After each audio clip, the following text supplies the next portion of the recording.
Hi everyone, welcome to my channel. In this video, I'll be talking about the radius. Before moving into the video, please carry the bones with you if you are having it. So I have divided the video into 4 parts: features, site determination, attachments, and the clinical. And at the end, I'll be talking about the Viva questions and the question your external may ask during the Viva. Okay, so in this video, only the features and site determination I will cover. So let's start with the features. As you know, the radius is the lateral bone of the forearm. That means it is present in the lateral sides and it joins with the humerus and forms the elbow joint, joins with the wrist bones and forms the wrist joint. Okay, that is scaphoid and the lunate bone. Okay, so it has upper rounded end and the lower broad end, as you can see. Okay, and you can see a styloid process which projects downward. This is the styloid process you are having. Upper end. So upper end carries head, as you can see. This is a head, okay, which is disc shaped and covered by the hyaline cartilage. The superior surface is concave, okay. Superior surface is concave and articulates with the capitulum of the humerus. So here, like this, it gets attached to the humerus. Okay. So, and capitulum of the humerus forms the elbow joint. Even it articulates with the ulna. Okay, this head also articulates with the ulna and form the superior radio-ulnar joint.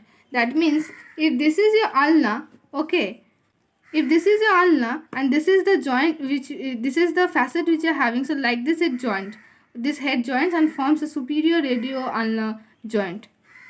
Okay, so next we are having the neck. This is the neck enclosed by a narrow lower margin of the annular ligament. Okay, the head and the neck are free from the capsular attachment and can rotate freely into the socket. As it is free from as it is free from the socket.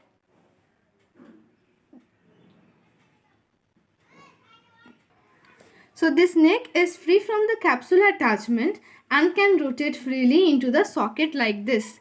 Okay. Radial tubosity. This is the radial tubosity just below the medial part of the neck. This is the neck I said. So medial part of the neck, here you will get the radial tubosity of the neck, and which is having a rough posterior part and the smooth anterior part. Okay. Now shaft. Moving into this shaft. This shaft has 3 border. This is the anterior border. Okay. Then we have this, the medial or the interosseous border. Okay. And next we are having the posterior border. So anterior border is from the radial tubosity anterior part till the styloid process. So this whole part is your anterior border. Oblique line, as you can see, it is oblique in its part, so this is called as the anterior oblique line. Okay, this C-shaped, as it is forming a curve like line, so it is a anterior oblique line. Then posterior border.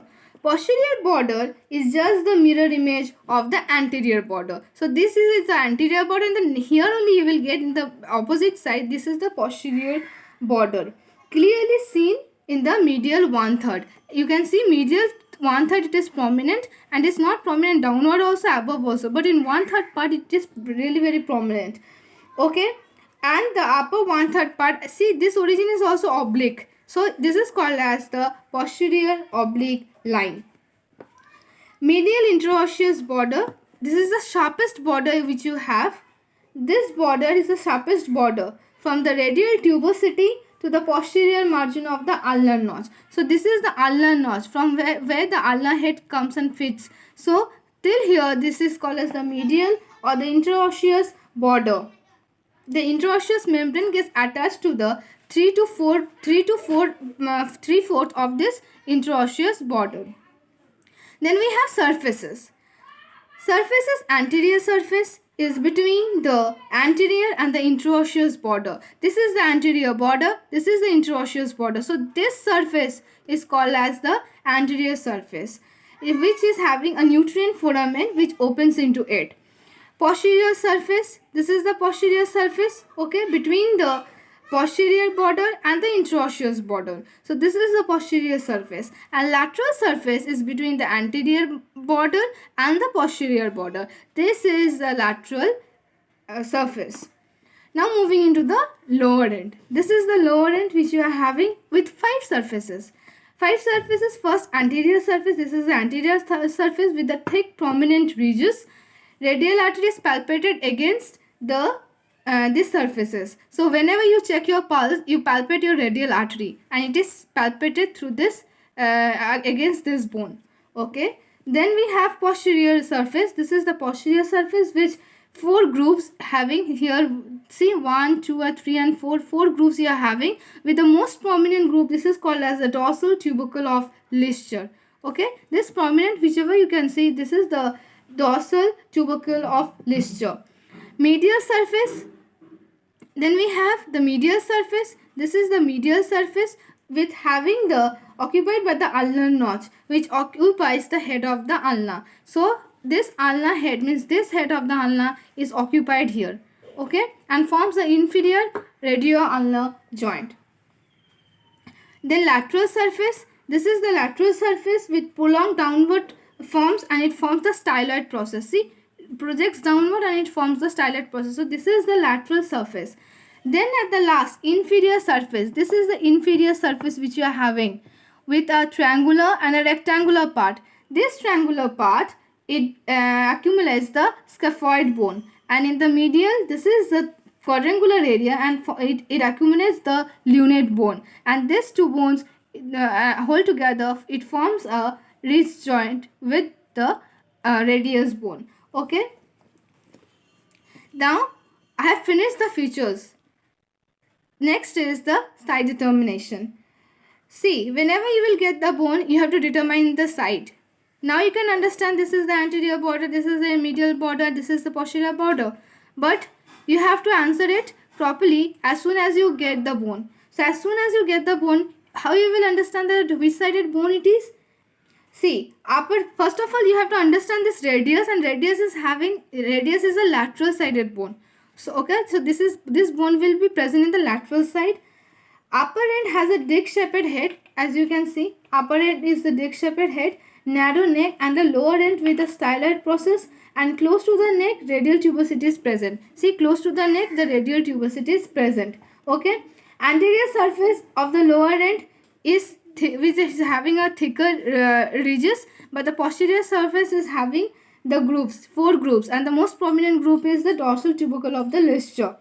Okay. Then the medial border, the interosseous border, is the sharpest border. So this is the medial border with the sharpest border.